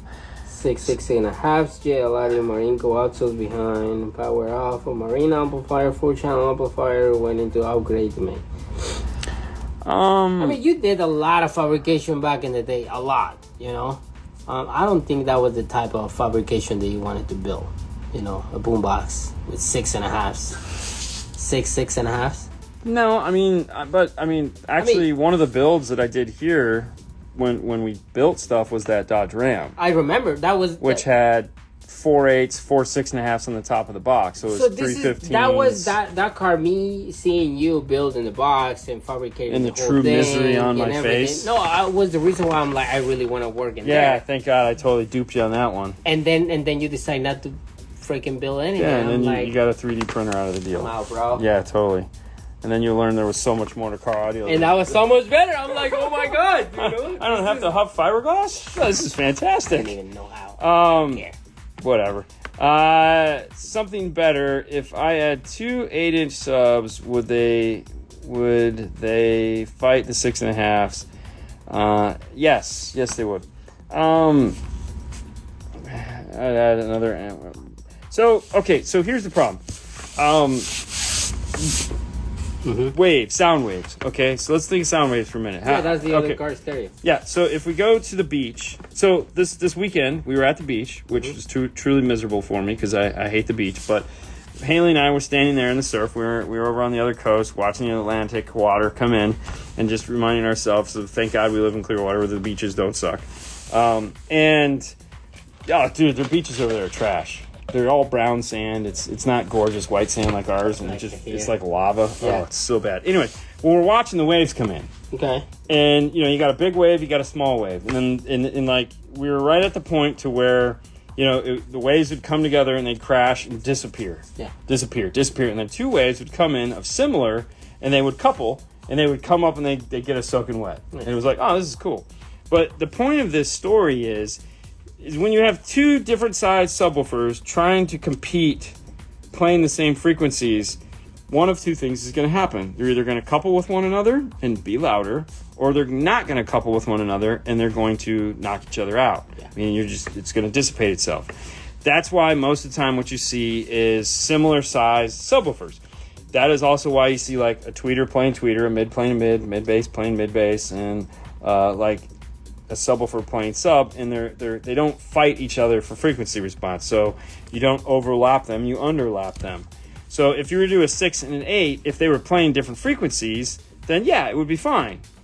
But if they're going to be playing for the same frequencies, you'd be better off to have 4 6.5s or 4 8s. Similar effect to when we listened to Miguel's Kia. That was Kia when he's in yeah, whatever. It had the subs in the back were playing 10 to 40 hertz. Yeah, but he had two 15s. Two 15s playing 10 to 40 hertz, and then the sub in the front was playing 40 hertz up to probably 80. Different frequency. So the two would couple together and create a full sound. Dude, that was amazing. Yeah, it was amazing. It was fantastic. I love it when a plane comes together. So that's the only thing you gotta remember.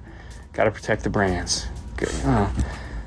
Is the Range Rover customer happy after you took the... Oh, God, yes. No, he's saying, I don't want... Yeah, it sucks. I'm not... It sucks so bad. I want to spend another $2,000 to buy this ARC audio amp right now. Put it in my... Oh, my God. I want to buy these more expensive Morel speakers. I want to spend another $300 on a Morel 4-inch. Yeah, this is terrible. Yeah. Because he went from what, the Ultimo? No, not the Ultimo. He went from the hybrids. We went to the hybrids. So that's what I'm saying. But he went from the Maximo to the hybrids. Yeah, we went from Maximo to hybrids on the 4-inch. That was a huge jump, man. Oh yeah, it was nice. You were pissed because you're like, I got to put these passive crossovers in now. Yeah, sounds like. And I forgot all about this. I always forget that those coaxials have those giant passive crossovers. No kidding, right? I mean, we had room. I mean, I made a nice mount for them, so it was fine. Yeah. But it's still, you had to run two more wires. Dude, and I had to explain that you had to run those two wires to you 5 different ways before you understood what I was. I'm like, dude, listen, because you're like, what? And I'm like, yeah, no, we got to do this, we're going to do that. And you were like, what? And I was like, oh, come on, man. Yeah. Because we had to repurpose some wires. Yeah, we had to. We had to repurpose some of the wires. And I was like, what?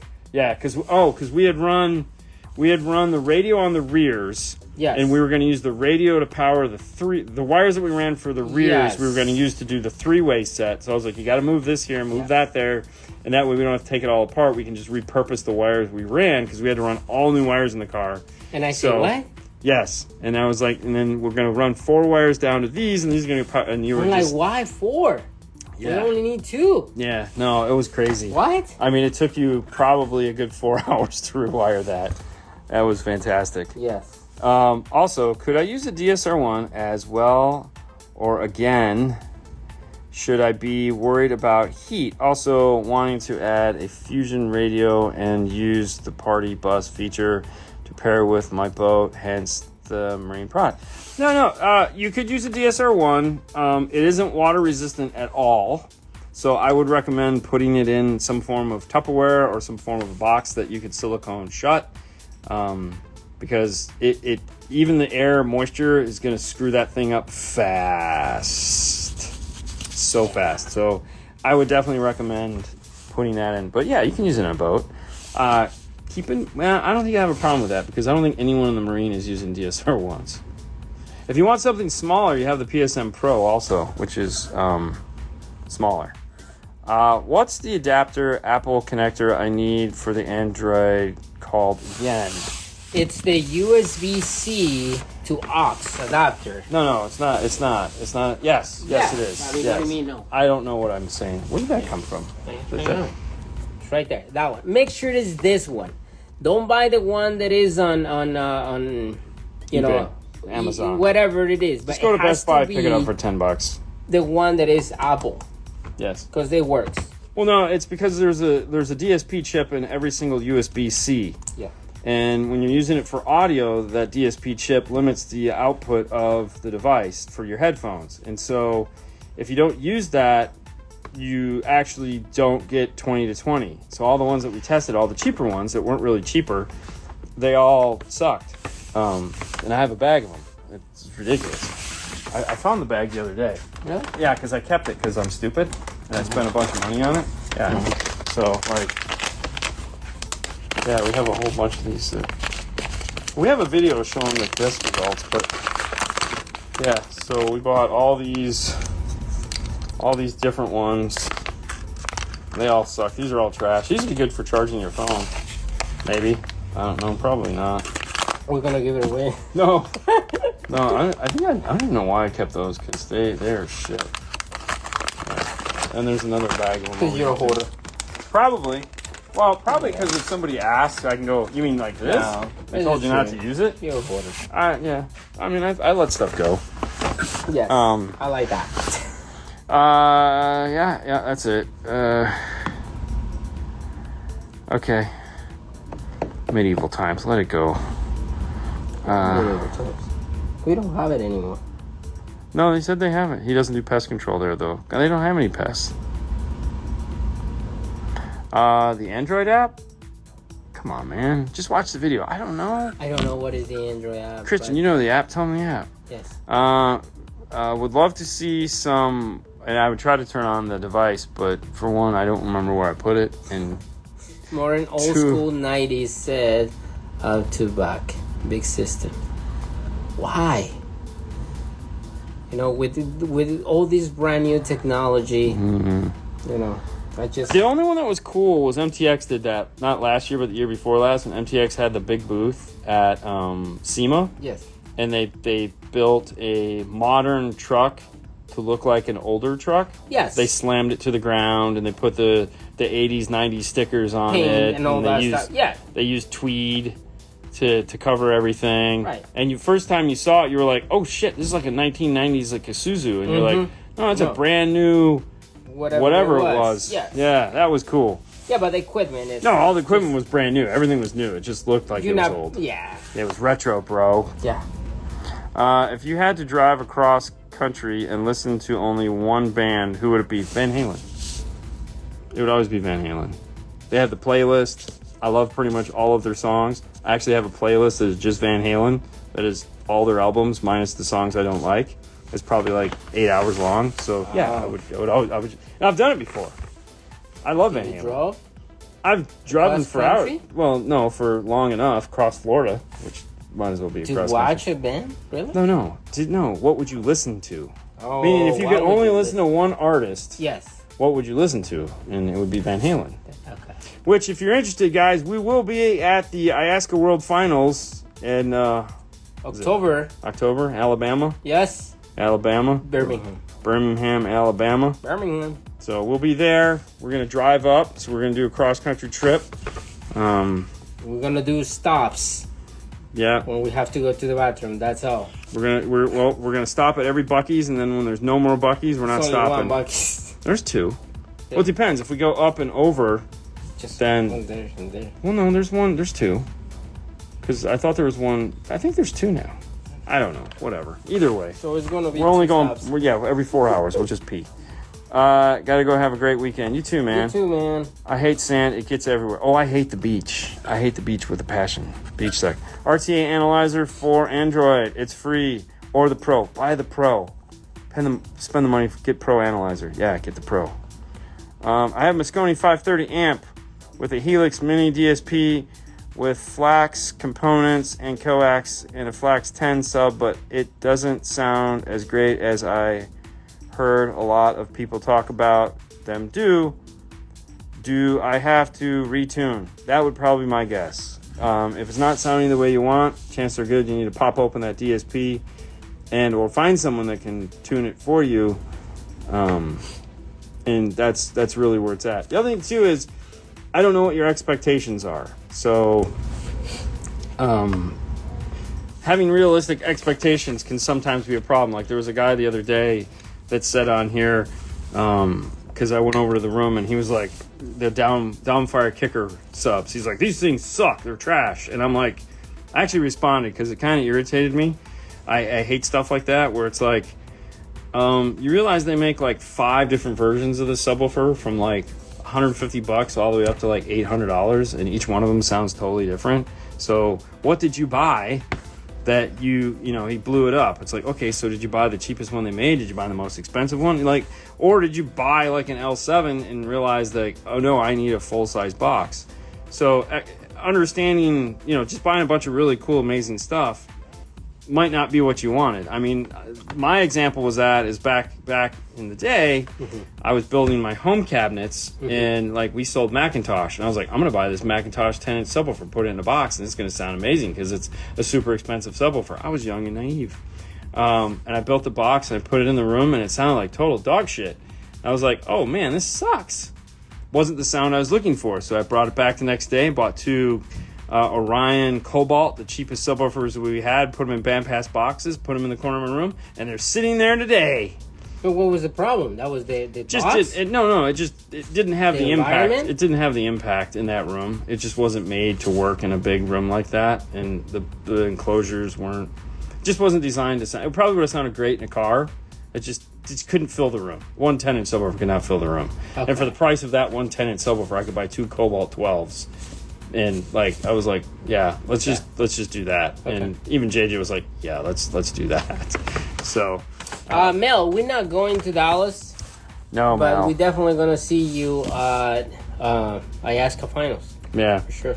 Every audio driver has a bandpass filter. Correct.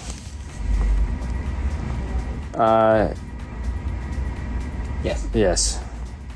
When will Mary Lou be on the show again? I don't know. I haven't talked to her about coming on lately. I'll see what I can do. Jay's alarms. What's up, Javi? Haven't seen you. I know.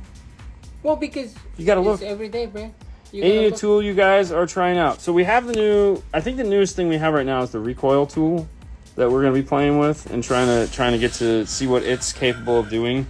Yeah. That's really about it. I don't think I really haven't bought anything. The last thing I bought was the bamboo printers. Other than that, this time of the year, everything just kind of slows down as far as like buying stuff. Mm-hmm.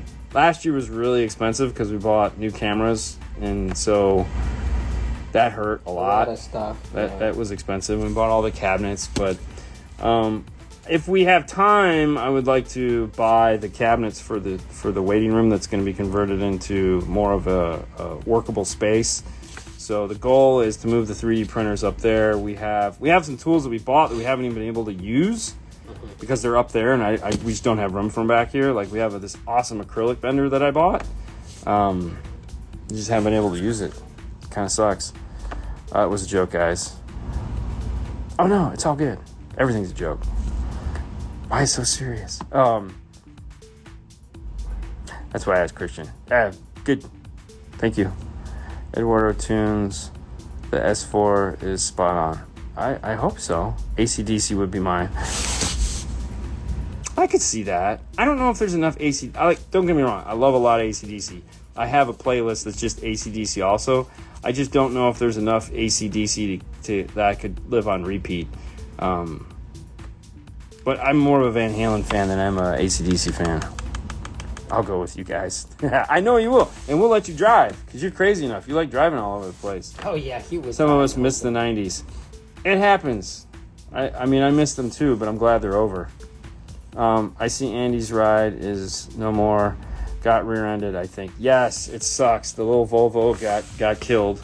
Luckily, everyone was okay. Luckily, his son was okay. There you go. It really sucks because like Andy put so much into that. It was a really fun car. Christian got to hear it at Eduardo's because they were out there, One Knowledge Fest. Mm-hmm. You got to hear it. Yeah. Brian got to hear it. Yeah. I did not hear it there. No? I heard it at Master Tech. Okay. But you heard it. But I heard it. Yeah. It was neat. It was a neat car. I love Andy's cars. I got to hear his Mercedes that disappeared, strangely enough, and we can't talk about where it went. I know where it is. I know where it is, too. But I really enjoyed the Mercedes. Andy and I got to hang out in that for like 20-30 minutes, just jamming out one day. That was a really nice sounding car. I'm anxious to see what his new one will be. Dire Straits, Money for Nothing. For Dean on repeat. No. I'll see you at ASCA Finals. Yes, you will, Mel. 2-ohm speakers on a 4-ohm system, yay or nay? So if the amplifier is capable of powering at 4 ohms and it's... Okay, so let's think of it like this. The answer is yes, but with a caveat, okay? So there are some amplifiers out there, like, for example, all the Helix stuff, right? All the Helix stuff comes at a 2-ohm rating because that's just what they're telling you. So, and they're pre-bridged, so you just run them at 2 ohm and you get maximum amount of power. You get all the powers, all the watts at 2 ohm when you're running those amplifiers. However, not all amplifiers, 4-channel monos, whatever, monos are fine. It's a whole nother. I meant not all 4-channel style amplifiers or multi-channel style amplifiers that are capable of doing 2 ohm sound good at 2 ohm. Some of them actually sound really, really bad. They just give the 2 ohm rating because that's what you're supposed to do. And then you're saying, well, how do I tell? I don't know. I just know that we've done some at 2 ohm and you're just like, oh my God, this is like trash. And you call them up and say, yeah, you shouldn't do that. And you're like, oh, okay, well, then stop putting it on the box. But no, in some cases, yeah, you get more wattage out of it and it's great. So if you have a nice quality amplifier, it should do it with no issue and sound fantastic because you get more watts. You get all the watts. We all want the watts. What's up, Chris? Former Phantom Chris. Okay, so what time is it? It's time to go, guys. It's 6 o'clock.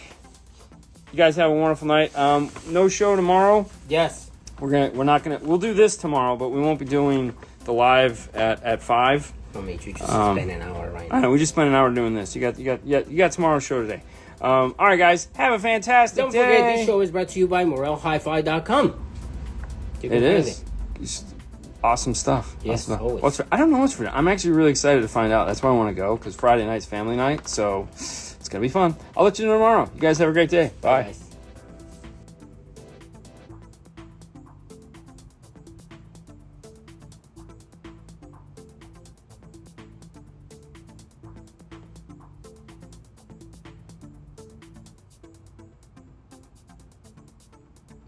Good day, everyone. Welcome. It is Saturday. I'm getting ready to do the show. Fernando is not here. We have a special guest coming in tonight. So we have Mary Lou coming in tonight. Yeah, and so here's the deal. We're going to have Mary Lou on tonight, and I've put together a bunch of questions that I want to ask her. So if you guys if you're going to tune in tonight, and you have any reasonable questions that you'd like to ask, and they're outside of the ones I'm already going to ask her, tonight would be the night.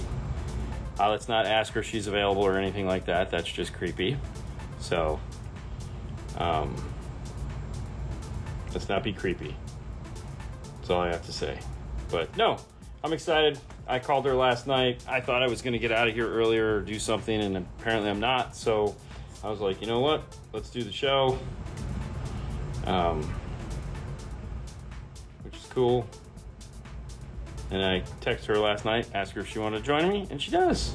So this is going to be fun. Just trying to prepare everything. It's been a busy day. Been a real busy day. All right, so just trying to get everything ready for her to come on. Ooh, that'd be fun. Oh, I should put it on there.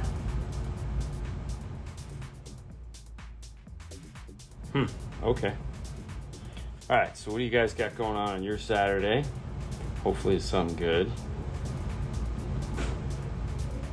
Trying to make some artwork for her, and it's a little different show process from when it's just the two of us to when it's somebody with a guest.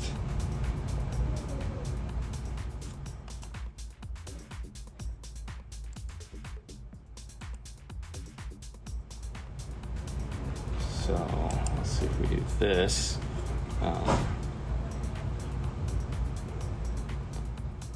There we go. Dean's Mac Mini. Fantastic. Oh, goody. Alright, up.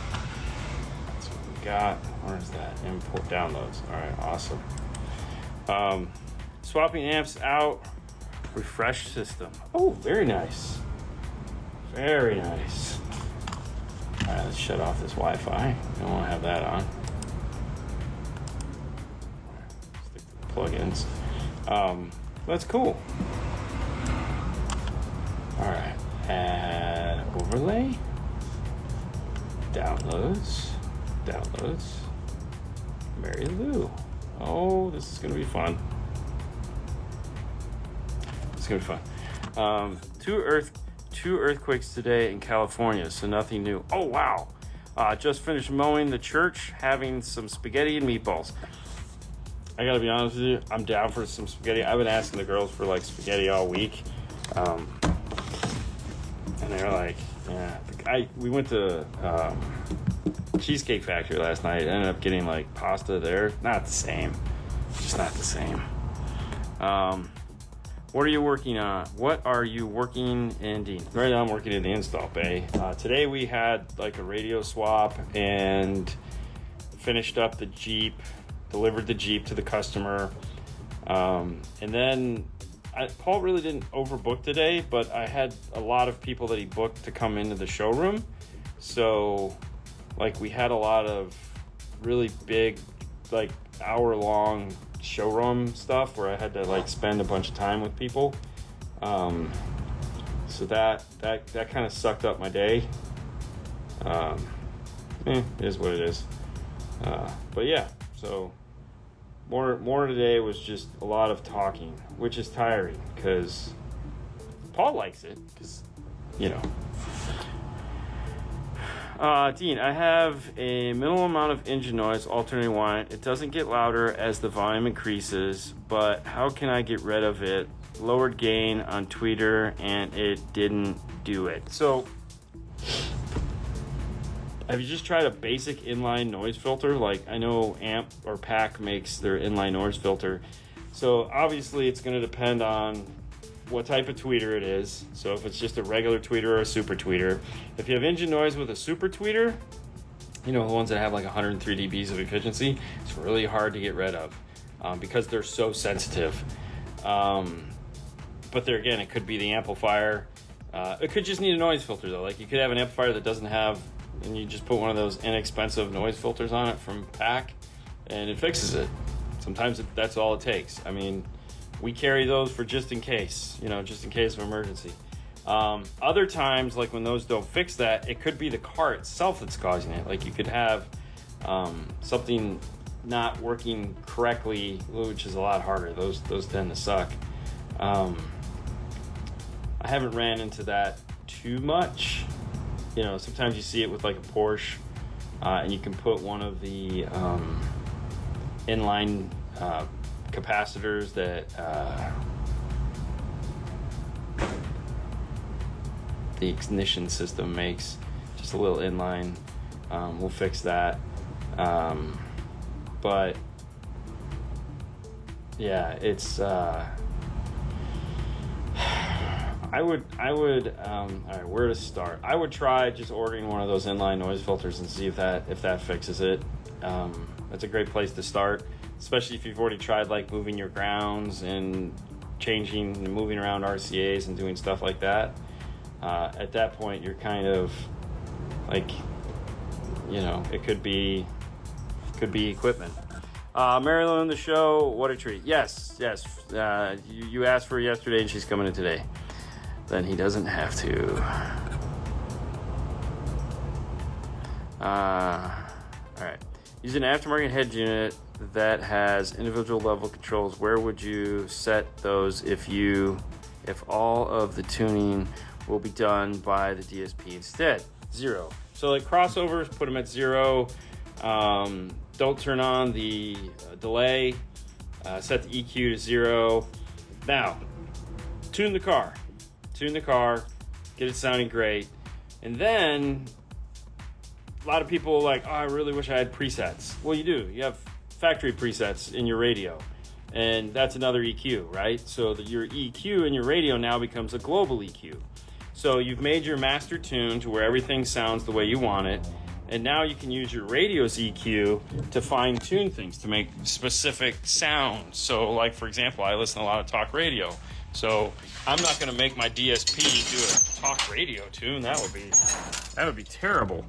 However, making my radio have a talk radio tune that I can easily just switch to, that's going to layer on top of the EQ that I've already done, is really nice. Or if I listen to other types of music that the tune that I did doesn't really bode well for, then I can use that to fix that, and I can, depending on your radio, you have 2 to 4 settings, and sometimes just the settings that it comes with are pretty nice. So big fan of using the radio's EQ after the fact. Now, if you get done, you don't have to. Keep in mind, just because you can doesn't mean you should.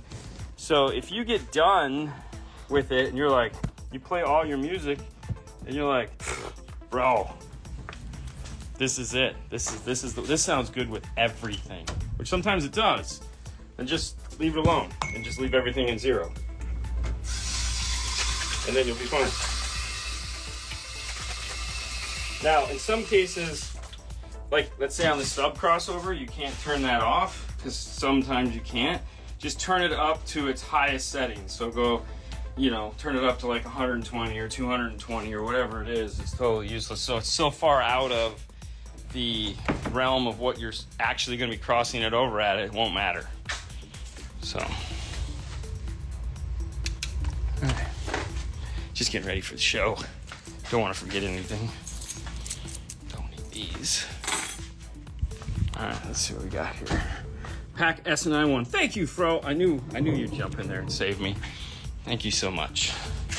Yes, SNI ones are great little emergency devices to keep around. Every now and then you just need one.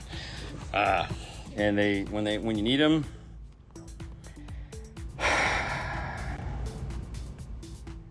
I could see them stems coming out of your head. So all the Mary Lou fans are going to be happy. Yeah, of course. I mean, isn't everybody? I'm using a 7-channel amp. Which channel should I put the filter on? It's a JLC3 front active stage coax rear fill. It's a Scion XP.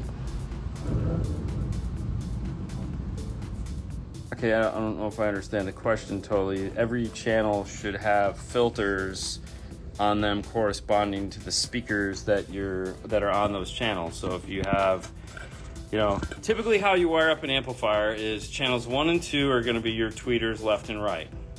Channels 3 and 4 are going to be your mid-range. If you have a mid-range, a 3-way, that'll be your mid-range left and right. Channels 5 and 6 will be your mid-bass left and right. So 7 would be your subwoofer. So that's the typical way you would wire up an amplifier, and then you'd set your crossovers up accordingly. Anything outside of that is just like crazy and would drive anyone that has to look at it nuts. So, because that's just not how you do it. Hopefully I will have enough money to go to see Ada and his team soon. I'm gonna go see him tonight. So, have you played with Accordia yet? Yes, actually we've tuned a car with it, and I've tuned Haley's car with it. Because we have it in her car. I was supposed to call Ken this week, but I got busy and didn't. Yeah, he has, yep. Thanks, Christian. I forgot to mention I'm using a DSR1 as a DSP. Okay, that'll work. So you have 8. So on a DSR1, when setting up a DSR1, you have to, part of the setup process is telling it what it is it's going to be connected to. So once you've flashed it on your computer and once you've done the updates on it and it's all done with the computer side of things, you go into the setup page and you tell it what all the channels are going to be. So if you're running a 3-way and a sub, you go into setup and you scroll over till it says 3-way sub, and then it will tell you from there what your numbers should be. I'm sorry, is what channel is which, and it's set up the exact same way I just described it to you. So, and then you'll go into the crossover and you'll set up your crossover points accordingly. First time going full active, Hertz, Milli Pro 3-way. Would using the crossover points that are listed on the passives be safe to enter into the DSP software crossover settings? That would be a good place to start for sure, because it is the weekend. If you're probably going to want to do 24 dB instead of a 12 dB, so the passive crossovers are going to be that. So definitely go 24. If you wanted to, you could give their tech support call, my good friend Chris McNulty, a call on Monday and run it by him and see what he recommends as far as best practices for those. I don't remember what the crossover points are off the top of my head. Typically, I just run, we would get the FS of the tweeter, multiply it by 2, and then move down from there as far as setting the tweeter up. And that'd be our tweeter to mid-range transition. The mid-range is probably going to be somewhere around 350, 24 link widths, and that'll be the top for my mid-bass, and then 80 hertz on the bottom. But I don't remember what that tweeter was. I thought it played pretty low, though, so that was pretty cool. My bad, I meant the ground noise filter, LOL, DSR1, 27 channel. Yeah, so you'd come out of, and you'd put it on channel 1, because that's the channel you're hearing it through. So it's not that it's not on the other channels, it's just it's filtered out of the other channels because of your crossover. So if you just have noise on channel 1, put it on channel 1. Okay, there enough. All right, we got there. Dean, can you help me choose between Audison or audio control DSP amps that pair nicely for Morel 3-way active setup? Appreciate the help.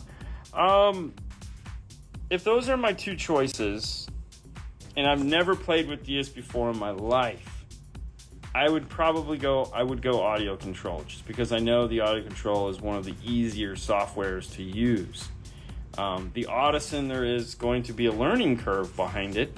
However, the Audison will have more adjustments in it than the audio control, and that's what makes it a tad bit more to play with.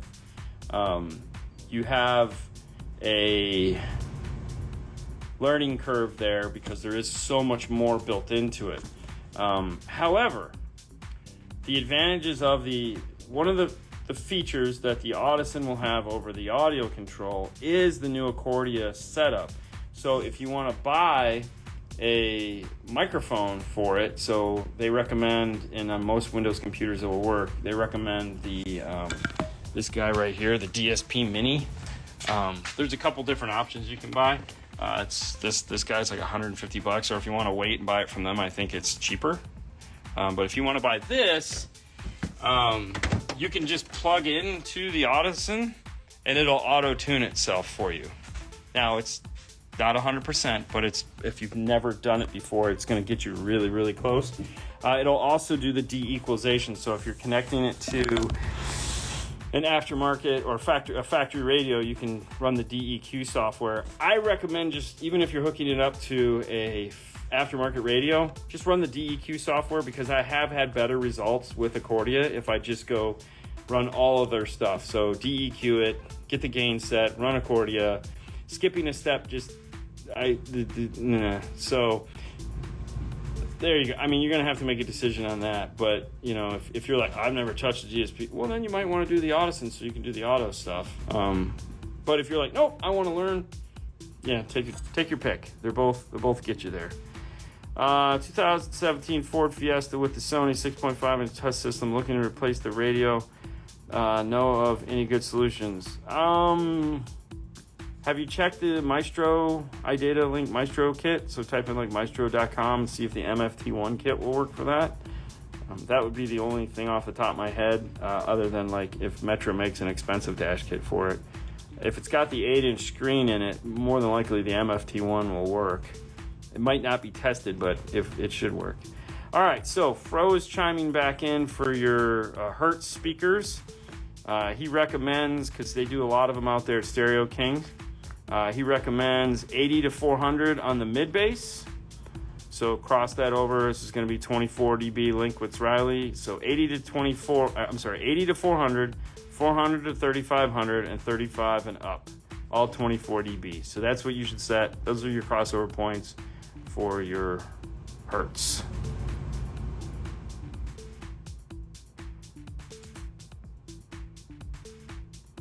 I don't really think the newness of a software matters, but you bet.